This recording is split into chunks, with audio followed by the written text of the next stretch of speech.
why do we want them so badly? Such as the wrong person in a relationship. Just, and asking to let go of, the desire so much and it just not going away. Can you help me understand why we so badly are drawn to things that are actually not a good match for us, or not a match with our frequency and vibration? Thank you so much. They're in your life for a reason, but not necessarily the reasons you think. And it's the insistence and expectation in your belief system about why you think those people should be in your life that's getting in the way, instead of allowing them to be there for the reasons that actually serve you. Because there are no accidents, and they're in your life for a reason, but they're in your life to teach you lessons. And one of the lessons is to not impose a societal assumption or structure on what a relationship is just because of the strength of the attraction. It's about the idea of what are you learning from that relationship that allows you to become more of who you are and choose the things that you really prefer vibrationally in your life, instead of just insisting that this thing that has been attracted is supposed to serve a certain purpose, instead of just simply learning the lesson that it may be showing you that you need to let it go in order to attract something else that would actually be more relevant for you. So it all serves a purpose, but the question is, are you learning the lessons from what that relationship is showing you, or are you continuing to insist that it should be something that it's not? Ilya Ovna Bashar. Good day, good day. Thank you for being the loving reflection that you are, by the way. It is our passion and our pleasure. I recently came to have some validation that I have a connection to the hybrid program, All right. and I've made agreements with certain mantis beings. There was a symbol that came through about phoning home, and I was hoping you could add some light to this. Phoning home. Yes. All right. Well, first and foremost, when you are dealing with the mantis beings, with the grays, with the hybridization program, you are usually experiencing a shift in your energy vibration that is closer to the idea of spirit. And spirit represents your true home. So it could simply be your interpretation of realizing that you were very close to home, vibrationally speaking, anytime you had any of those encounters. Okay. Did I make a agreement to do any channeling for one of these beings? Do you mean with one of those beings, channeling one of them? Yes. It is a probability that you can pursue if you wish.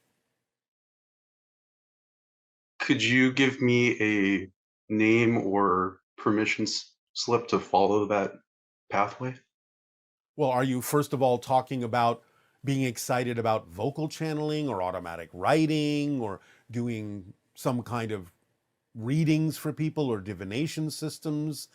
What style of channeling? Because remember, anyone that is doing what they love to do is in the channeling state. They can decide how they wish to express it. That's up to them. So what form of channeling are you most passionate about exploring? I think I'm still trying to decide that, but right now I'm leaning towards the vocal side. All right. Well, are you willing to gather people around you who are asking questions so that they can pull the information through you? Yes, absolutely. All right. Well, then we would suggest that you do that. But you have to get out of your own way. You have to not care what comes through. It has to be all right if you get nothing at all. You can't be worried about looking strange or silly. You have to allow the information to come through by having people ask questions that pulls the information through you into them, so that you can just be the conduit and the vessel, and you don't have to think about what you're getting. So it's a relaxed state of just allowance of whatever happens to happen, knowing that at that moment, even though you will get better with practice, that whatever happens in the moment is what needs to happen to give you the opportunity to practice and to feel out how the information comes through you and what your particular style is all about. So if you're willing to start that way, then gather some people who are willing to help you practice by asking questions that they would really like to know the answers to, and see what happens. Okay. All right? So further on that, during the same time when I got the symbol, I also got information about following patterns of cubes. And you mentioned something about how a cube symbolically is kind of grounding into physical reality. Is there any Yes. information you have about how that might connect to block DNA? How it might connect to block DNA? Yes. Why do you think that the cubes block DNA? Not block as in do not allow to proceed forward, but block is in term of a cube as a shape, I guess. All right. Well, it's simply, again, symbolic of the idea of physical reality in a grounded sense. That's why people instinctively refer to your planet as the four corners of the world. They think of it in a cubic form because that represents the idea of a very solid, stable, grounded shape. It's symbolic in that sense of a full experience in physical reality. Does that make sense? Yeah, I think so. Uh, Separate question. So I've recently come across some information about uh, Tibetans. Is there anything you can add to the conversation about that at this time? We are not allowed to discuss that at this time through this particular terminal. Okay. Separate question then. So nature of physics. So when we transition and our universe essentially turns into spirit and less crystallized in physical reality, what happens to that physical reality that was our universe? It remains within your soul. It remains within the oversoul. It becomes information that allows the soul to grow and make decisions about what it would like to do next. It's rendered into information, basically. Okay. So concepts such as life insurance is useful for those who have perception agreements with us who also agree to that. But in terms of our physical reality, that's becomes information. Yes, it all turns into information that the soul can use to decide what lessons to have learned from it, from the experience, how it all factors into what the soul will decide to do next for its personal growth. Okay. If because we are shifting realities, one of the things I wish to do is honor all the life that I encounter. So when I'm in a situation for like weeding a garden, I Yes. don't want to harm those second density life forms, but I recognize that I shift to an earth where they're already different, but still I express the action of, well, I caused harm in the sense of my continuity. Can you help me address that perspective? Well, you must understand the idea that in nature, certain things sometimes do go through a cycle where they do disintegrate in order to reform. So if you do it out of respect, out of love, and fall into a natural flow of your relationship and your connection to nature, then you will find ways to do that that actually are in keeping and in alignment with the natural cycles of nature for things to be apparently destroyed so they can be recreated. It's what you simply refer to as the cycle of physical reality, the cycle of life. Okay, that makes sense. Yeah. All right. And then I guess lastly, is there any other information that is open to coming through at this time?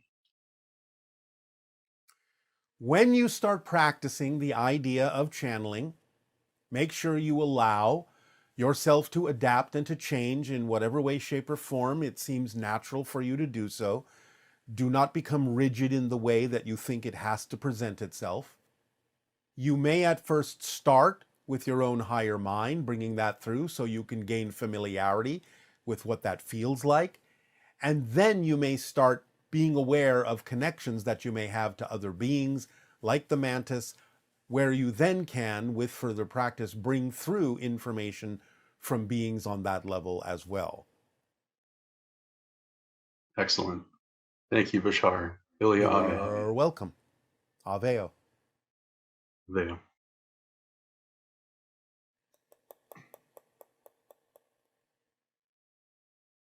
Hey Bashar, I hope you're having a blessed day. My name is Alexander. Pleasure to meet you. I've I've had this weird experience that I now have been learning from one of my guides and teachers that they believe that I met my past incarnation in this life, and it caused me to experience a massive expansion in consciousness as a result. And now I look back at my life, I look back at experiences, and like I don't remember them the same anymore. And because when I bounce them off people like family members, they're telling me a different experience that I remember, and it's making me feel like I'm going crazy. But my question is, I've been having these high rises of consciousness where I'm super present, super aware, super there, and then it just drifts away, and then I become like unconscious again, and I wonder how your species, how your kind has dealt with this while they've been like let's say you're born, as a different species, another race, wherever, and your kind is more evolved than our kind. So how would you guys have been teaching your younger species how to deal with the waves of coming and going of presence? I'd really like a tool for that, if that's okay. Well, first of all, the idea is that you're opening up to being able to experience the concept of parallel realities more concretely, because past isn't really past, it's just another parallel reality that exists simultaneously with what you consider your present focus to be. So the idea is that you're opening up to being able to experience parallel realities. You'll get used to it. Don't worry about it. Move forward in your life by following the formula. Synchronicity will start arranging things in a way that will make sense in terms of what it is you're tapping into in a parallel reality and how you can use the information that you're tapping into to download it in a way you can apply it in your present life, in your present focus, in a way that benefits you. But you have to be okay with understanding that as you expand your consciousness, you're going to suddenly be aware of all sorts of parallel realities that you're connecting to because you are a greater being that covers more than one reality. So it's just part of the symptoms of expanding your consciousness in this day and age. Allow yourself to follow the formula to allow synchronicity to organize this in a way that you can use it in a practical sense in your physical incarnational experience. Good day, Bashar. Very Good day. excited to meet with you. Very grateful for this opportunity. It is our passion and our pleasure to interact with you as well. What would you like to discuss? Well, there are several things. Obviously, first of all, you and I seem to have a similar sense of humor, and I have wondered what role a sense of humor has in the achieving and maintaining a higher vibrational state. Well, humor is a higher vibrational state because humor fundamentally is an ability to form unexpected associations, unexpected connections to things that people might not ordinarily make connections to. So it is an expansion of your ability to holographically see how things are more connected and to express those connections in what might be considered an unusual way that opens people up to different perspectives. Very good. I just know that you and I are very similar in that sense. I almost feel like we have met sometime in the past or have Well, existed. you do have connections to our general frequency, and therefore it feels familiar to you. Yes. Yes. Yes. All right. Secondly, Yes. one of my higher flow states that I achieve has been in sports, in participating in sports. All right. Do the Essassani have anything equivalent to that? Any Well, sort of- yes, we have games and you might call them sports, but it's not in competition with each other. It's in competition with ourselves. Okay. Well, yes, that's pretty much my attitude.